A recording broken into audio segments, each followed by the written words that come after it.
Hello again, everybody, and welcome back to my journey to breaking up with my uterus. I'm sure some are wondering how I'm doing emotionally about breaking up with my uterus.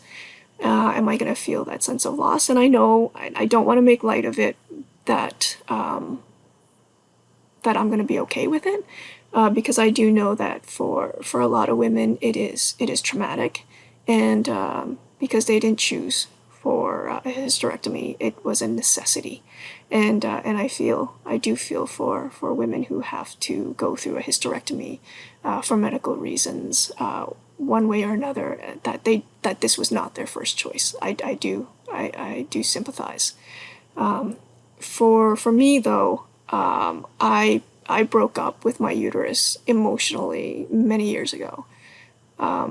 It all went back to my early 40s. I was 40, 41, in around that age, and we decided we wanted to have another child. We have one daughter, and being an only child myself, I kind of knew that, sometimes it can be lonely to be an only child, and so, why not? Let's have another one. And so we tried, and we tried. And about a year later, because, being in my 40s, I went to my doctor, and, we're trying to have another child, but we're just unsuccessful. And I knew it was always difficult because it took about a year for me to get pregnant with my daughter. So it wasn't ever easy. And so we went to a fertility clinic, and we both got tested. And as it turns out, I was the one unable to get pregnant because my fallopian tubes did not want to play anymore. My tubes, for some reason or another, both were blocked. And that's why I was unable to get pregnant. And so the options were laid out in front of us, right? You can do IVF. And at the time, it was going to be about $16,000 per implant, right? So they go through the whole process. They get the fertilized egg, and every time you want to implant an egg, fertilized egg, it was 16 grand a pop. And given my age, it was going to be about a 20% chance of success. Coupled with the condition of my blocked fallopian tubes, that chance of success dropped in half. We were looking at a 16 grand a pop for a 10% chance of success. The decision was left to me whether or not to pursue, and given how difficult it was over the last year and a half of trying to conceive, the letdown of every time taking a pregnancy test and it came back negative, it was just too much for me to go forward with. So I accepted the fact that we have a child. She's healthy. She's the joy of my life, and that's okay, right? I got blessed with a child, and that's okay. Move forward, And so I made peace with it, and that's when I made peace with, my uterus was no longer going to be functional to carry a child. And so when the thought of having a hysterectomy came up, it's okay. It's not like I was gonna give up any other chances of having another child. So I did break up with my uterus long ago, and now it's just a physical removal of it.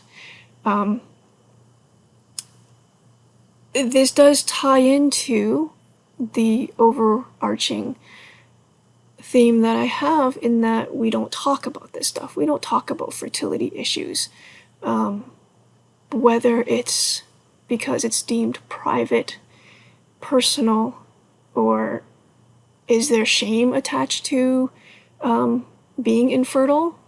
I don't know, but we shouldn't, right? We shouldn't think of it as something to be ashamed of, or something to be that we need to hide. You have fertility issues, especially with your family. Talk about it. It wasn't until very recently that, I found out there were members in my extended family that, yeah, they had only childs as well because they also had a hard time conceiving. They also had fertility issues. So is it genetic? Possibly.